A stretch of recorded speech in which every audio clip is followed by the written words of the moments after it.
在中国入侵者占领的新疆维吾尔自治区东突厥斯坦，中共政府决定火葬穆斯林尸体，已做好了前期各项准备工作，正在紧急招聘火葬场保安人员。仅沙依巴克区就招聘50名保安。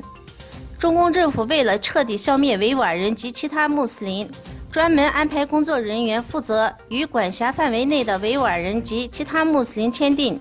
尸体火化协议书，想方设法破坏穆斯林的宗教信仰及伊斯兰风俗。2018俄罗斯世界杯日益临近，这是全世界球迷都在关注的一项大赛。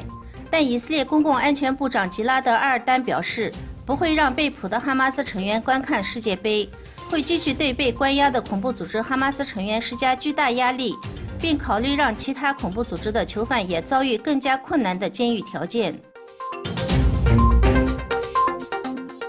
俄罗斯副外长格罗什科在接受俄罗斯消息报采访时表示，俄罗斯没有阻断任何联系，愿意展开对话。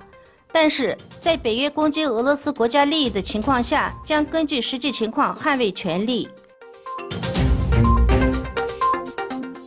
意大利和法国之间的移民政策危机正在增加。据外媒报道，意大利财长特利亚取消了与法国经济部长雷梅尔的会面。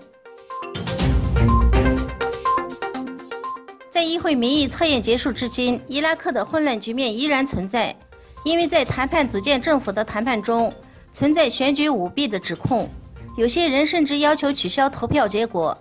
政治分析人士菲利对法新社记者表示，要取消这些成果是不可能，这将导致危机和可能发生的武装冲突。悄悄为您降临的是节庆，静静为您散发的是温馨，默默为您祝福的是色蓝，深深为您期待的是成功。送上我们最真诚的祝福，开斋节快乐！